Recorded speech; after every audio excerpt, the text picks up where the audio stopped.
Olá, sejam bem-vindos a MF3.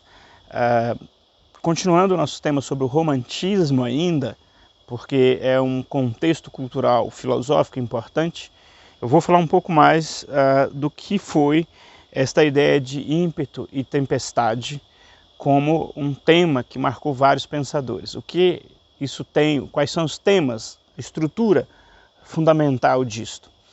Antes de continuar para o vídeo, eu peço a gentileza de dar um like, compartilhar, contribui aí com o projeto de difusão cultural.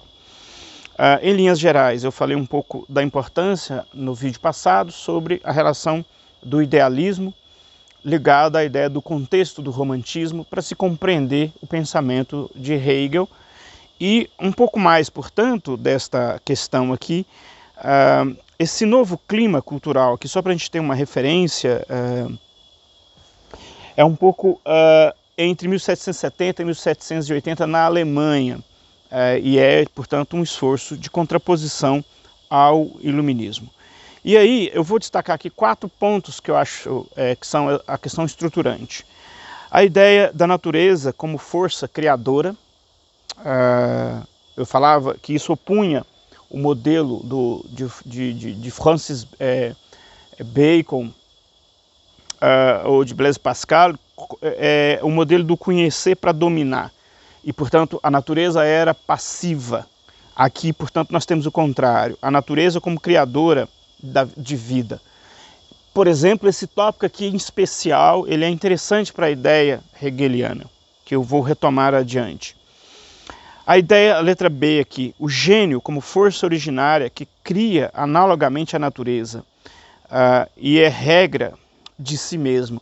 Então o tema do criador e da criação é importantíssimo nesse contexto. Vamos ver então isso muito presente na poesia, mas há também estudos sobre essa ideia do gênio e da importância dele para a humanidade. Nietzsche, lá na frente, depois de Hegel, por exemplo, vai falar muito dessa ideia do gênio como aquele que cria propriamente a cultura, e não só, num dado momento, o gênio enquanto indivíduo, mas o gênio até mesmo enquanto um movimento cultural. O gênio grego, por exemplo, Nietzsche destaca bastante isso. A ideia do panteísmo, que começa a se contrapor à concepção iluminista da divindade como razão suprema. Isso é uma outra questão também que eu falava já, a modificação de uma mentalização racional de tudo.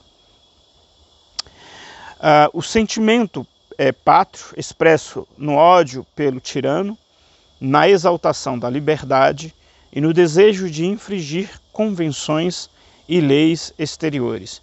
Isso aqui tem um cipoal de conteúdos, mas a ideia de que o espírito de um povo é mais forte do que a própria ideia de que é preciso um governante, digamos assim, para produzir a coesão.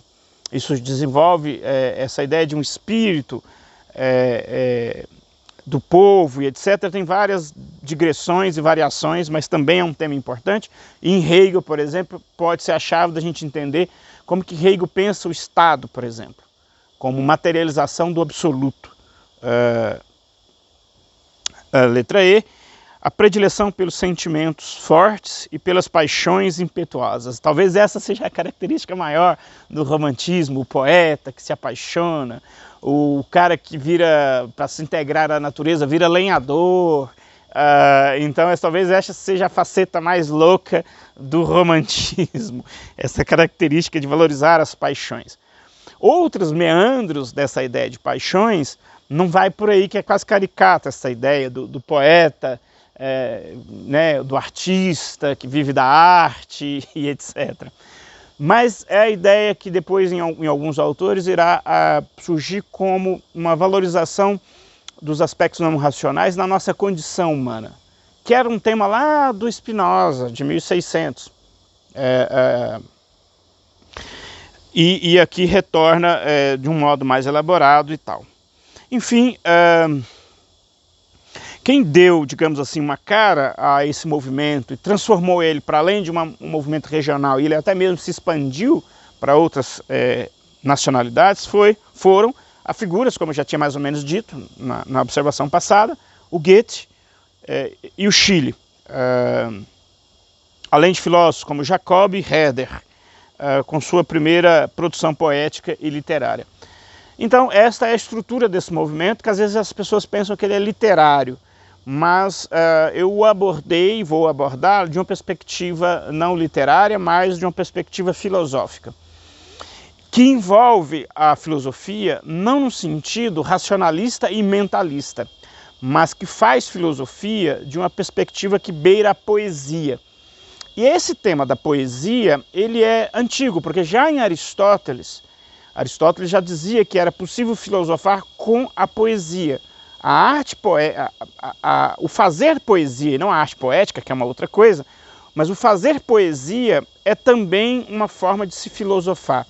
Isto, a gente sabe disso de duas formas, ou indo direto a Aristóteles, ou indo indiretamente ao professor Eudoro de Souza, luso-brasileiro, contemporâneo, faleceu nos anos 90, professor da Universidade de Brasília e um grande especialista em literaturas gregas, incluindo aí Aristóteles, sendo tradutor aqui para o português, de uma tradução que ainda é muito bem conceituada, da própria poética de Aristóteles. Então, por essas duas vias, a gente sabe que a poesia é também uma filosofia. E o romantismo vai retomar isso e vai levar isso a consequências filosóficas bem amplas. Então, nesse sentido, ele é um movimento que quer fazer filosofia, mas sem a ideia de um reducionismo mentalista. É curioso porque Immanuel Kant, alemão também, não pensa assim. Immanuel Kant é o iluminista que escreve aquele texto clássico sobre o esclarecimento, mas é também nesse mesmo contexto alemão que surge essa contraposição. E só vamos entender a ideia do Hegel, de que existe primeiro a ideia, que depois se externaliza na natureza, e depois que se recolhe a si novamente, como então em si, fora de si, e de retorno a si, que seria o absoluto. Nós só vamos entender isso, não como racionalismo, mas como idealismo, entendendo essa modificação feita no contexto do romantismo. Muito obrigado e até uma próxima aula.